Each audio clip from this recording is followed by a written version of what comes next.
आप सभी भक्तों को छोटी दिवाली की हार्दिक शुभकामनाएं।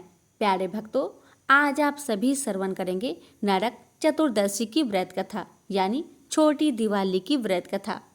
नरक चतुर्दशी यानी छोटी दिवाली, इसे रूप चौदस, भूत चतुर्दशी और नरक निवारण चतुर्दशी के नाम से भी जाना जाता है। यह कार्तिक मास की चतुर्दशी तिथि को मनाई जाती है। इस दिन यम का दीपक जलाया जाता है।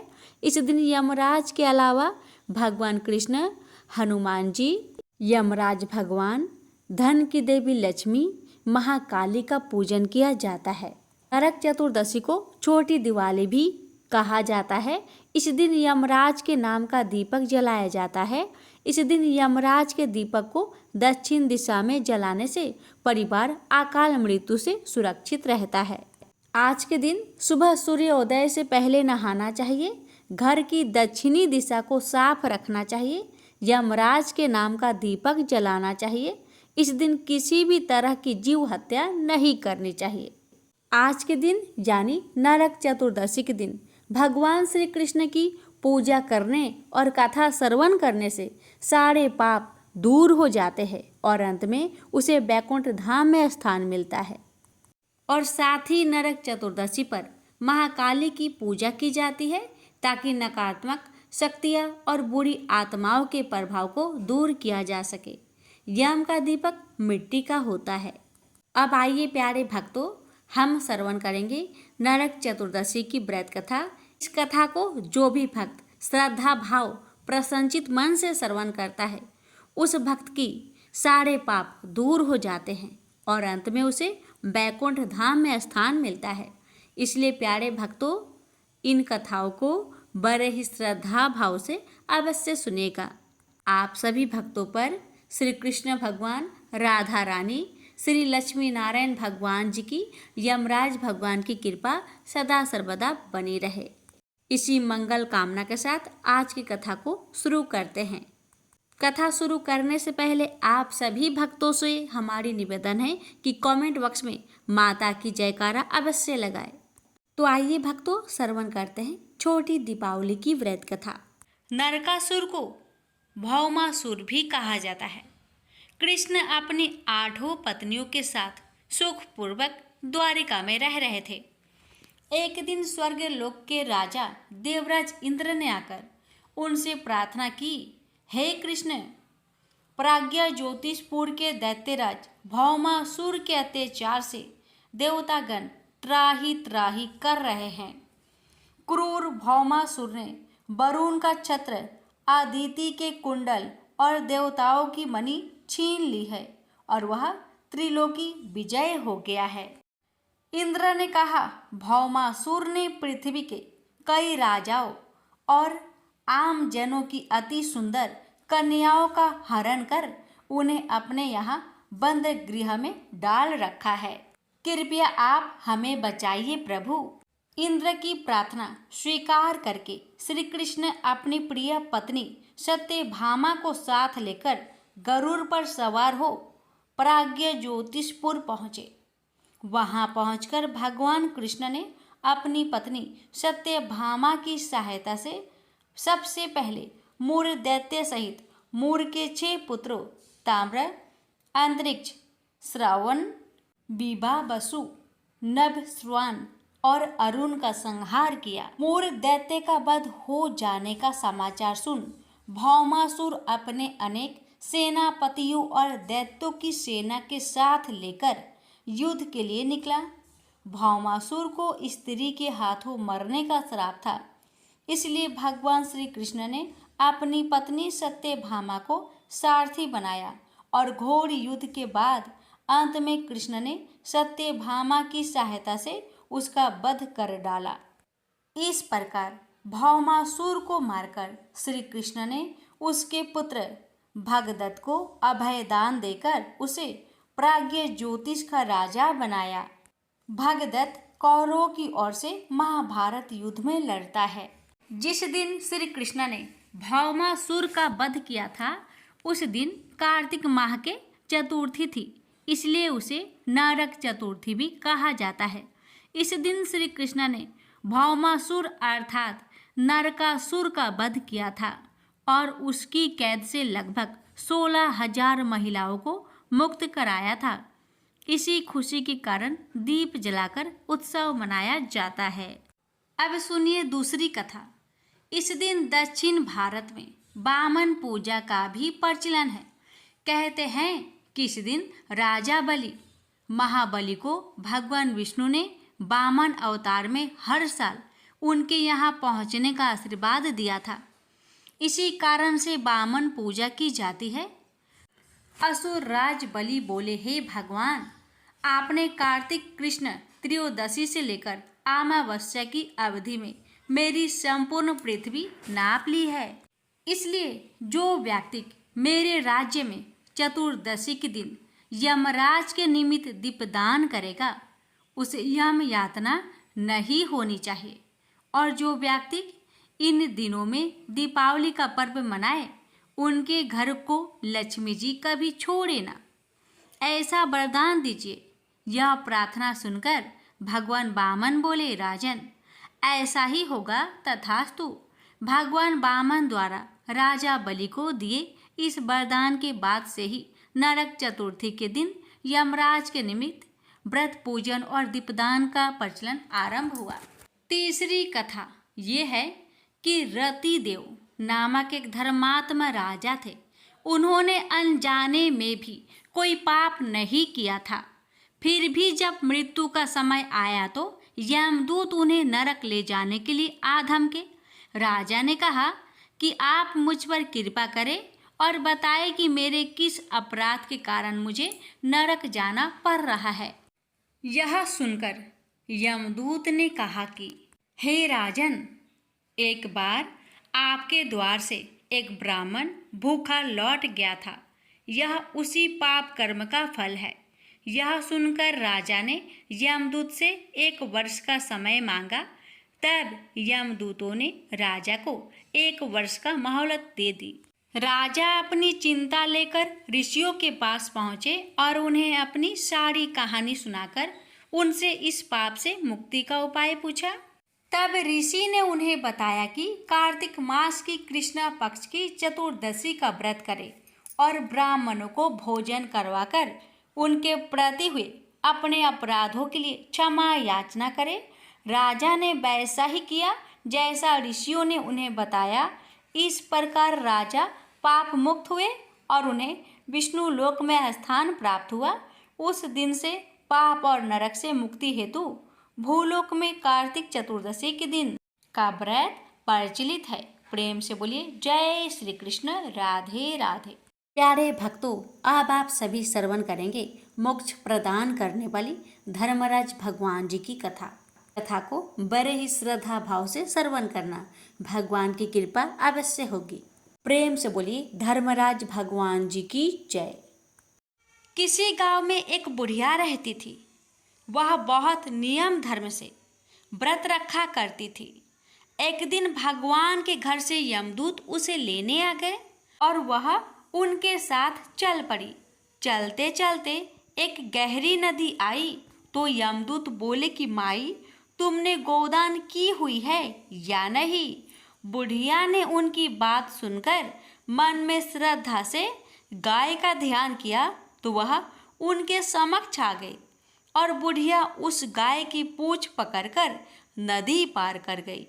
वह यमदूतों के साथ फिर आगे बढ़ी तो काले कुत्ते आ गए। यमदूत फिर बोले, कुत्तों को खाना दिया था। बुढ़िया ने मन में कुत्तों का ध्यान किया तो वे रास्ते से चले गए। अब बुढ़िया फिर से आगे बढ़ने लगी तो रास्ते में कौवे ने उसके सिर में चोंच मारनी शुरू कर दी। तो यमदूत बोले कि ब्राह्मण की बेटी के सिर में तेल लगाया था। बुढ़िया ने ब्राह्मण की बेटी का ध्यान किया तो कौवे ने चोंच मारनी बंद कर दी। कुछ आगे बढ़ने पर बुढ़िया के पैर में कांटे चुभने लगे तो यमदूत बोले कि खराव आदि दान की है। बुढ़िया ने उनका ध्यान किया तो खराव उसके पैरों में आ गई। बुढ़िया फिर आगे बढ़ी तो चित्रगुप्त जी ने यमराज से कहा कि आप किसे लेकर आए हैं। यमराज जी बोले कि बुढ़िया ने दान पुण्य तो बहुत किए हैं, लेकिन धर्मराज जी का कुछ नहीं किया, इसलिए आगे द्वार इसके लिए बंद है। सारी बात सुनने के बाद बुढ़िया बोली कि आप मुझे सिर्फ 7 दिन के लिए वापस धरती पर भेज दो। मैं धर्मराज जी का व्रत और उद्यापन करके वापस आ जाऊंगी।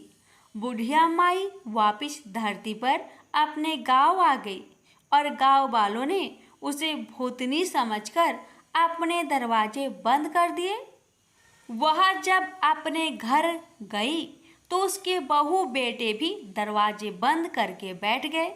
बुढ़िया ने कहा कि मैं भूतनी नहीं हूँ, मैं तो धर्मराज जी की आज्ञा से वापस धरती पर 7 दिन के लिए आई हूँ। इन 7 दिनों में मैं धर्मराज जी का व्रत और उद्यापन करूंगी, जिससे मुझे परलोक में जगह मिलेगी। बुढ़िया की बातों से आश्वस्त होकर बहू बेटे उसके लिए पूजा की सारी सामग्री एकत्रित करते हैं, लेकिन जब बुढ़िया कहानी कहती है तब वह हुक्कारा नहीं भरते, जिससे बुढ़िया फिर अपनी पड़ोसन को कहानी सुनाती है और वह हुक्कारा भरती है। 7 दिन की पूजा व्रत व उद्यापन के बाद धर्मराज जी बुढ़िया को लेने के लिए विमान भेजते हैं। स्वर्ग का विमान देख उसके बहू बेटे के साथ सारे गांव वाले भी स्वर्ग जाने को तैयार हो गए। बुढ़िया ने कहा कि तुम कहाँ तैयार हो रहे हो? मेरी कहानी तो केवल पड़ोसन ने सुनी है, इसलिए वही साथ जाएगी। सारे गांव वाले बुढ़िया से धर्मराज जी की कहानी सुनाने का आग्रह करते हैं। तब बुढ़िया उन्हें कहानी सुना देती है। कहानी सुनने के बाद सारे ग्रामवासी विमान में बैठकर स्वर्ग जाते हैं। तो धर्मराज जी कहते हैं, मैंने तो विमान केवल बुढ़िया को लाने भेजा था। बुढ़िया माई कहती है कि हे धर्मराज भगवान, मैंने जो भी पुण्य किए हैं उसमें से आधा भाग आप गांव वालों को दे दीजिए। इस तरह से धर्मराज जी ने ग्रामवासियों को भी स्वर्ग में जगह दे दी। हे धर्मराज भगवान जी, जैसे आपने बुढ़िया माई के साथ सभी गांव वालों को भी स्वर्ग में जगह दी, उसी तरह हमें भी देना। कहानी सुनकर हुक्कारा भरने वाले को भी और कहानी कहने वाले को भी जगह देना। आइए भक्तों, अब अगली कथा श्रवण करते हैं, माँ लक्ष्मी की पावन कथा। इस कथा को श्रद्धा भाव से श्रवण करने से जीवन की सभी समस्याएं दूर होती है और माँ लक्ष्मी की कृपा पर और आपके परिवार पर सदा बरसती रहती है। हे माता, आपकी कथा को जो भी भक्त श्रद्धा भाव से श्रवण करे, उस भक्त की हर मनोकामना को पूर्ण करना। एक बूढ़ा ब्राह्मण था। वह रोज पीपल को जल से सींचता था। पीपल में से रोज एक लड़की निकलती और कहती, पिताजी, मैं आपके साथ जाऊंगी। यह सुनते सुनते बूढ़ा दिन व दिन कमजोर होने लगा। तो बुढ़िया ने पूछा कि क्या बात है? बूढ़ा बोला कि पीपल से एक लड़की निकलती है और कहती है कि वह भी मेरे साथ चलेगी। बुढ़िया बोली कि कल ले आना उस लड़की को। जहाँ 6 लड़कियां पहले से ही है हमारे घर में, वहाँ 7वीं लड़की और सही। अगले दिन बूढ़ा उस लड़की को घर ले आया।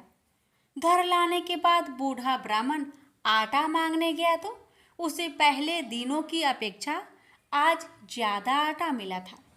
जब बुढ़िया वह आटा छानने लगी तो लड़की ने कहा कि लाओ माँ, मैं छान देती हूँ। जब वह आटा छानने बैठी तो पारात भर गई। उसके बाद माँ खाना बनाने जाने लगी तो लड़की बोली कि आज रसोई मैं जाऊंगी। तो बुढ़िया बोली कि ना, तेरे हाथ जल जाएंगे। लेकिन लड़की नहीं मानी और वह रसोई में खाना बनाने गई तो उसने तरह तरह के 36 व्यंजन बना डाले और आज सभी ने भरपेट खाना खाया। इससे पहले वह आधा पेट भूखा ही रहते थे।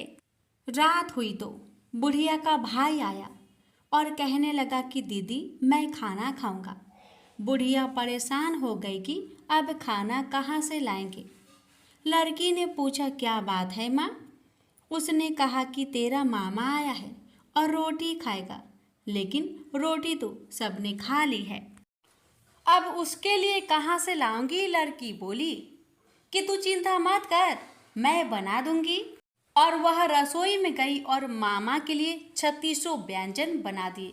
मामा ने भरपेट खाया और कहा भी कि ऐसा खाना इससे पहले उसने कभी नहीं खाया है। बुढ़िया ने कहा कि भाई तेरी पावनी भांजी है, उसी ने बनाया है। शाम हुई तो लड़की बोली कि माँ चौका लगा के चौके का दिया जला देना, कोठे में मैं सोऊंगी। बुढ़िया बोली कि ना बेटी तू डर जाएगी, लेकिन वह बोली कि ना मैं ना डरूंगी, मैं अंदर कोठे में ही सोऊंगी। वह कोठे में ही जाकर सो गई। आधी रात को लड़की उठी और चारों ओर आंख मारी तो धन ही धन हो गया। वह बाहर जाने लगी तो एक बूढ़ा ब्राह्मण सो रहा था। उसने देखा तो कहा कि बेटी तू कहाँ चली। लड़की बोली कि मैं तो दरिद्रता दूर करने आई थी, अगर तुम्हें दूर करवानी है तो करवा लो। उसने बूढ़े के घर में भी आंख से देखा तो चारों ओर धन ही धन हो गया। सुबह सवेरे सब उठे तो लड़की को ना पाकर उसे ढूंढने लगे कि पावनी बेटी कहाँ चली गई। बूढ़ा ब्राह्मण बोला कि वह तो लक्ष्मी माता थी, जो तुम्हारे साथ मेरी दरिद्रता भी दूर कर गई। हे लक्ष्मी माता, जैसे आपने उनकी दरिद्रता दूर की, वैसे ही सबकी करना। भक्तों, अब आप सभी श्रवण करेंगे सभी कष्टों को हरने वाली माँ महाकाली की व्रत कथा। जो भी भक्त आज के दिन माँ की पूजा कर इस कथा को श्रवण करता है, उसके जीवन के सारे कष्ट दूर हो जाते हैं। तो आइए भक्तों, बड़े ही श्रद्धा भाव से श्रवण करते हैं माँ काली की कथा। काली का अर्थ है समय और काल। ऐसा माना जाता है कि इनकी उत्पत्ति समय और काल पापियों के नाश के लिए हुई थी। समय और काल से कोई भी नहीं बच सकता, ये सभी को निगल जाता है। माता पार्वती ने यह भयानक रूप पापियों के विनाश के लिए धारण किया था। माँ काली पापियों के लिए विनाश है और अपने भक्तों के लिए प्रेम से भरी हुई है। वो भी प्राणी सच्चे मन से माँ काली की भक्ति करता है, माँ उसे मनवांछित फल देती है। माँ काली की कथा। एक समय दारुक नाम के पापी असुर ने ब्रह्मा जी की तपस्या करके उन्हें प्रसन्न कर लिया। ब्रह्मा जी से पाए वरदान के कारण दारुक अत्यंत बलशाली हो गया। वह देवताओं और ब्राह्मणों को परेशान करने लगा। वह उन पर अत्याचार करने लगा।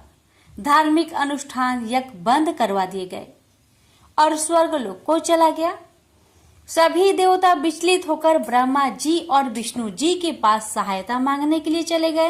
ब्रह्मा जी ने बताया कि दारुक का नाश सिर्फ स्त्री के हाथ से हो सकता है। सभी बड़े देवता भी उससे युद्ध में हार चुके थे। अंत में यह निश्चय किया गया कि दारुक का वध भगवान शिव की पत्नी माता पार्वती करेगी। भगवान शिव ने अपना तीसरा नेत्र खोलकर भयानक और प्रचंड महाकाली को जन्म दिया। उनका शरीर काले रंग का था और माँ काली के माथे पर तीसरा नेत्र और चंद्र रेखा थी। उनके हाथों में त्रिशूल और कई प्रकार के अस्त्र शस्त्र थे। महाकाली के प्रचंड रूप को देखकर सभी देवता थर थर कांपने लगे और वहां से भागने लगे। युद्ध में दारुक महाकाली से पराजित हुआ और इस तरह उस दुष्ट का अंत हुआ। माँ काली के भयानक रूप से चारों तरफ अग्नि की भयानक लपटें उत्पन्न हो गई।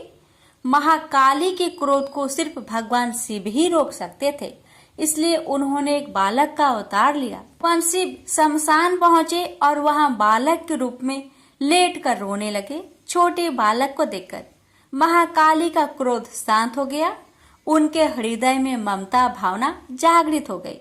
उन्होंने शिव रूपी उस छोटे बालक को उठा लिया और अपने स्तनों से दूध पिलाने लगी। इस प्रकार से शिव जी ने उनके क्रोध को पी लिया। इस प्रकार महाकाली का भयानक और प्रचंड क्रोध शांत हुआ। उसके बाद महाकाली मूर्छित हो गई। उन्हें होश में लाने के लिए भगवान शिव ने तांडव नृत्य किया।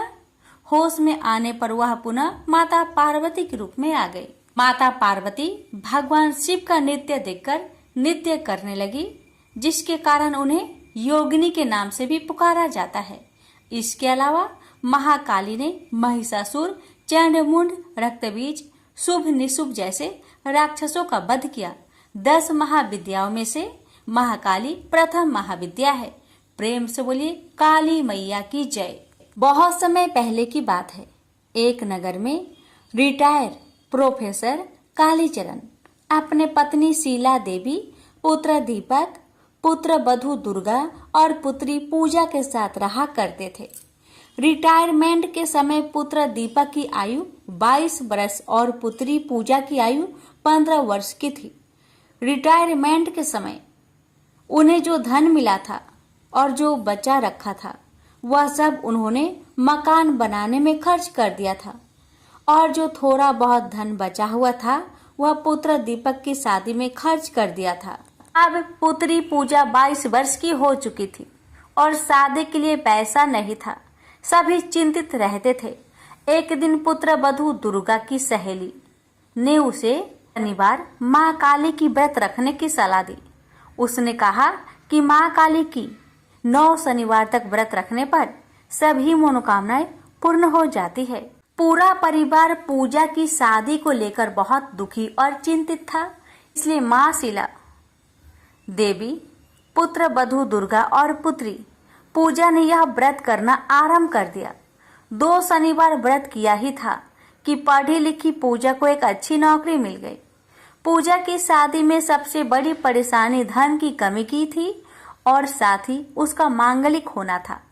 पूजा बहुत मेहनती थी, इसलिए 2 महीने में ही उसकी तरक्की हो गई और उसे जनरल मैनेजर बना दिया गया और उसकी तनख्वाह भी बढ़ गई थी। घर का खर्चा दीपक चला रहा था।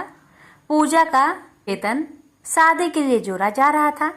दीपक को भी तरक्की मिल गई थी। उसने दफ्तर में काम करने वाली एक साथी ने कहा कि उसके मामा जी का लड़का मंगली है और मंगली होने के कारण कोई अच्छी लड़की उन्हें नहीं मिल रही है। यदि कोई सुंदर सुशील मांगलिक लड़की मिल जाए तो मामा जी फिर दहेज के ही अपने पुत्र की शादी उससे कर देंगे। दीपक अपने मित्र के साथ मामा जी से मिलने चला गया। लड़के शिव कुमार को देखा और शादी की बात कर ली। घर पर आकर दीपक ने यह बात सभी को बताई। सभी प्रसन्न होकर माँ भगवती का गुणगान करने लगे। अगले रविवार को शिव कुमार के माता पिता अपने परिवार सहित दीपक के घर पूजा को देखने चले आए। पूजा ने चाय नाश्ता दिया और दोनों परिवार बातचीत करने लगे। दीपक के माता पिता, पत्नी और बहन को लड़का बहुत पसंद था।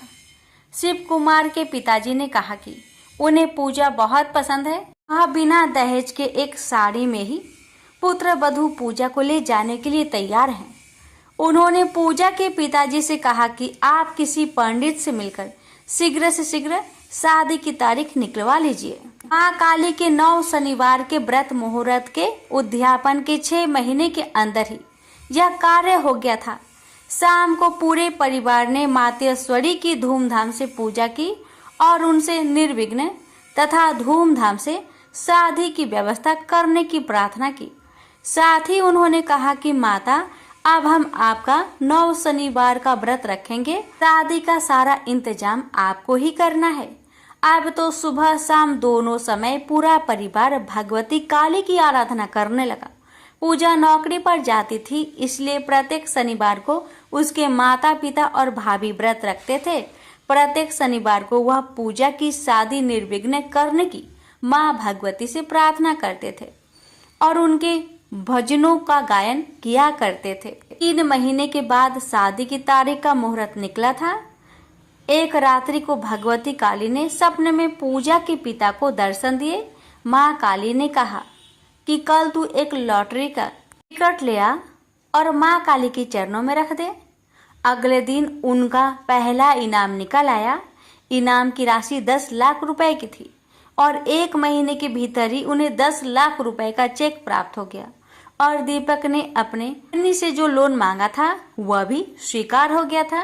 पूजा का भी वेतन तो जोरा ही रहा था, इसलिए पूजा का बड़े धूमधाम के साथ विवाह हो गया। माता रानी की कृपा से शादी के बाद भी बहुत सा धन बच गया, इसलिए पूजा के पिता ने एक विशाल जागरण का आयोजन किया। पूजा के पिता और उनके मित्र, उनका परिवार एवं शिव कुमार और उनके परिवार एवं आसपास के सभी लोग ने इस जागरण में बढ़ चढ़कर भाग लिया और माता रानी का जागरण खूब धूमधाम से किया।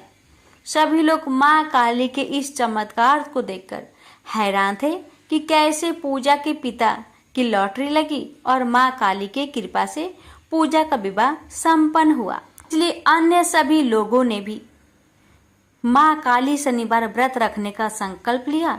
जय माँ काली, आपने जैसी कृपा पूजा और उसके परिवार पर करी, ऐसी कृपा इस कथा को कहने वाले, सुनने वाले, हुकार भरने वालों, आपकी व्रत करने वालों पर हमेशा बनाए रखना। तो प्रेम से बोलिए महाकाली की जय। श्रवण करें महाकाली की उत्पत्ति की कथा। श्री मार्कंडेय पुराण एवं श्री दुर्गा सप्तशती के अनुसार काली माँ की उत्पत्ति जगत जननी माँ अम्बा के ललाट से हुई थी। कथा के अनुसार शुंभ निशुंभ दैत्यों के आतंक का प्रकोप इस कदर बढ़ चुका था कि उन्होंने अपने बल छल एवं महाबली असुरों द्वारा देवराज इंद्र सहित अन्य समस्त देवता गण को निष्कासित कर स्वयं उनके स्थान पर आकर उन्हें प्राण रक्षा हेतु भटकने के लिए छोड़ दिया। दैत्यों द्वारा आतंकित देवों को ध्यान आया कि महिषासुर ने इंद्रपुरी पर अधिकार कर लिया है। तब दुर्गा ने ही उनकी मदद की थी। तब वे सभी दुर्गा का आह्वान करने लगे।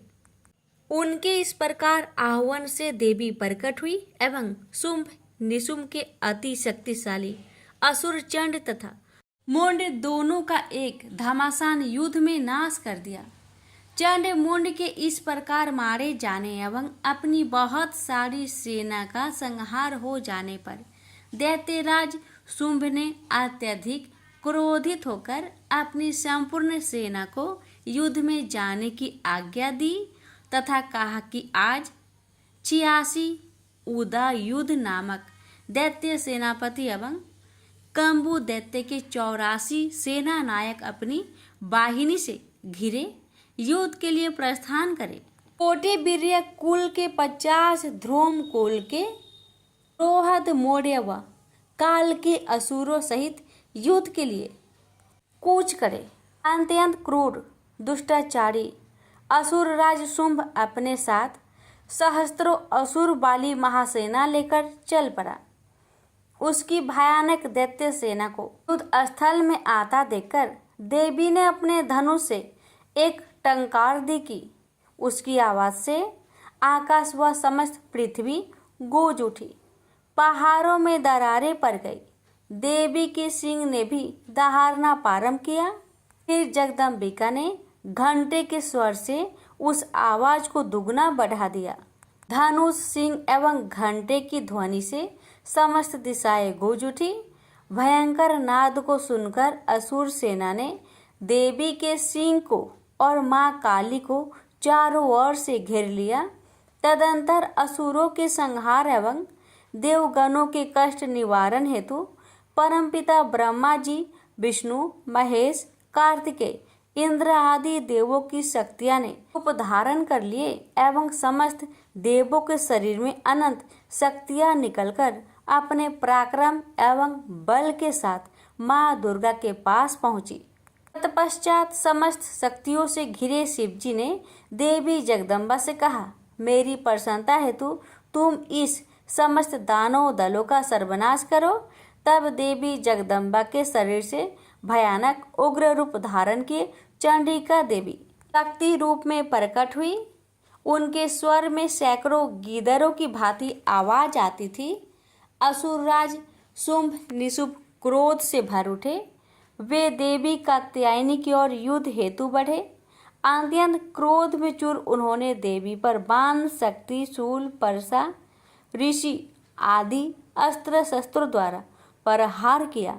देवी ने अपने धनुष से टंकार की एवं अपने बाणों द्वारा उनके समस्त अस्त्रों शस्त्रों को काट डाला। जो उनकी ओर बढ़ रहे थे, माँ काली फिर उनके आगे आगे शत्रुओं को अपने शूल आदि के प्रहार द्वारा विदर्न करती हुई व खटवांग से कुचलती हुई समस्त युद्ध भूमि में विचरने लगी।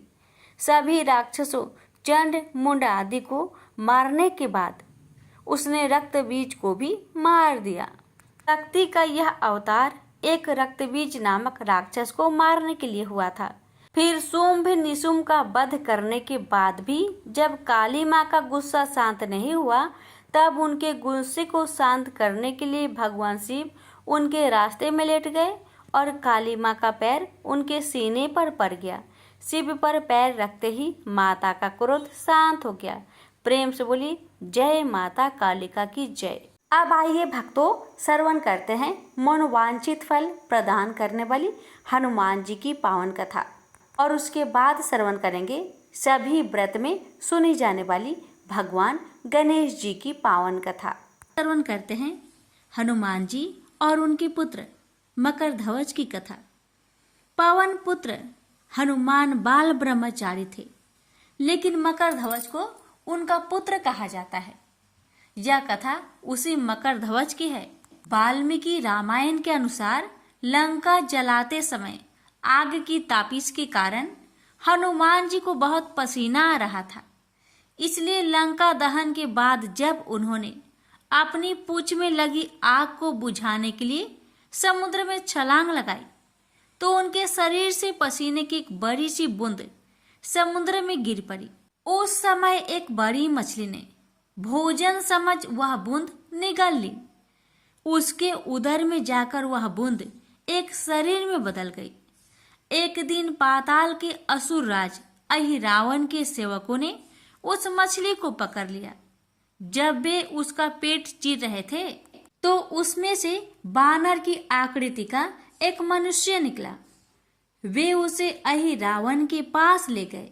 अहिरावण ने उसे पातालपुरी का रक्षक नियुक्त कर दिया। यही बानर हनुमान पुत्र मकरध्वज के नाम से प्रसिद्ध हुआ।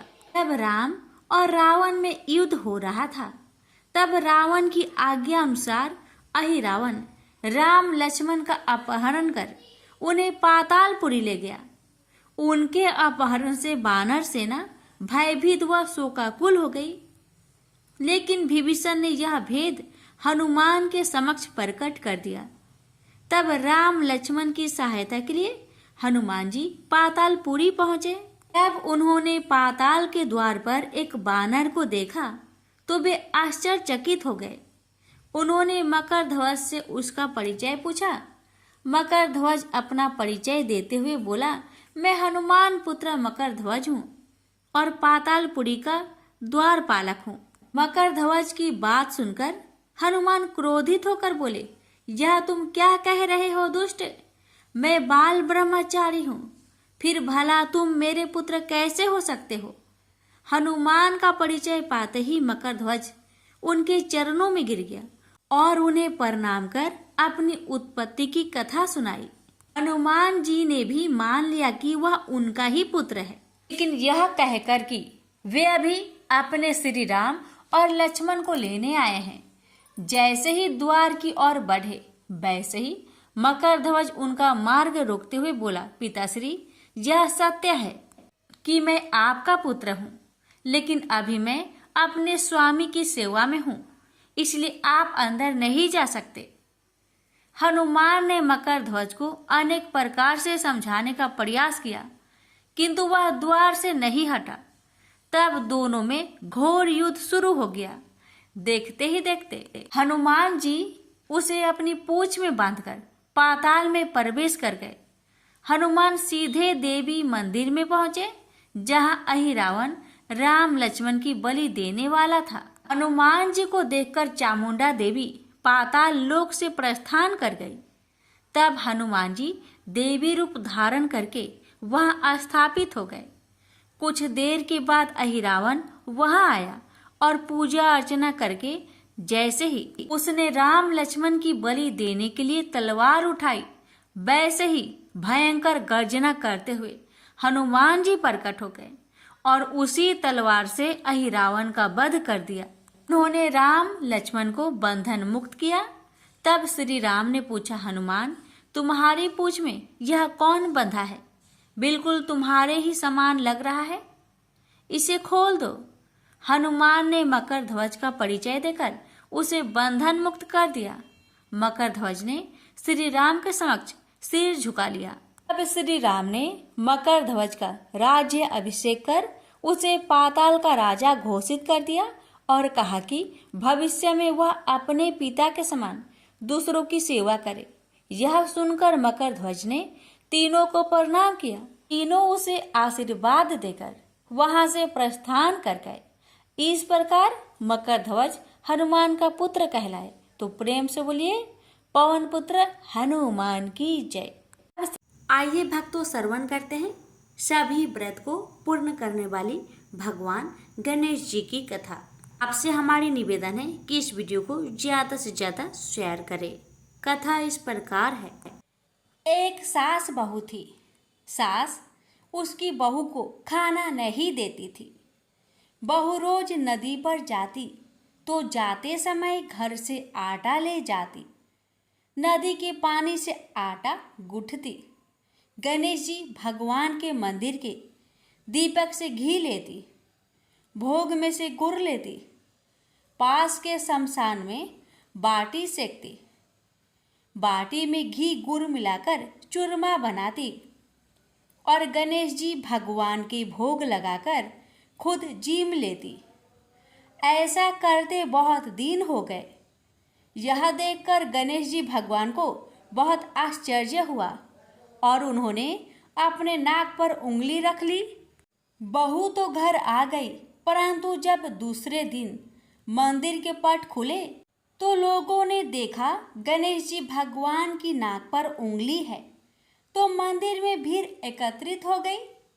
गांव के लोगों ने हवन पूजा की, पर गणेश जी भगवान ने उंगली नहीं उतारी।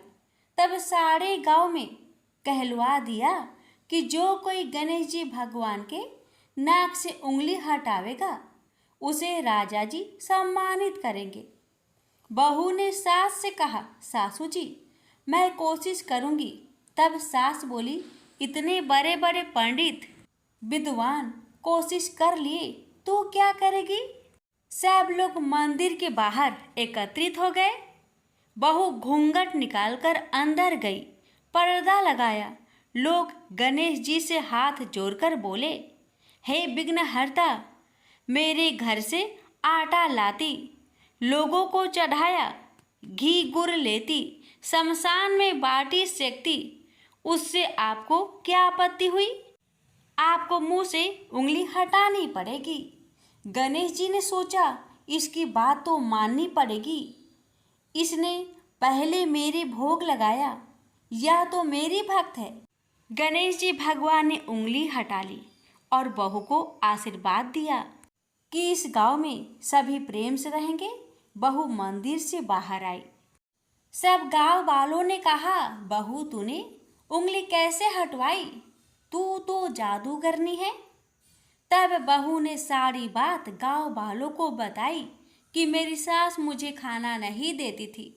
तब मैं घर से आटा लाकर नदी के पास पानी से आटा लगाकर बाटी बनाकर शमशान में सेककर गणेश जी के दीपक से घी, प्रसाद में से गुड़ चुराकर गणेश जी के भोग लगाकर खुद खा लेती।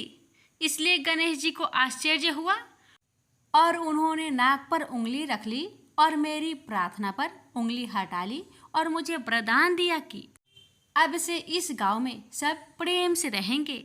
हे गणेश जी भगवान, जैसे बहू का मान बढ़ाया, वैसे जो भक्त आपकी इस कथा को बड़े ही श्रद्धा भाव से श्रवण करे, उन सबका मान बढ़ाना, रक्षा करना, घर में अन्न धन का भंडार भरना। प्रेम से बोलिए, गणेश जी महाराज की जय। गणेश भक्त से हमारी निवेदन है कि इस कथा को शेयर अवश्य करें।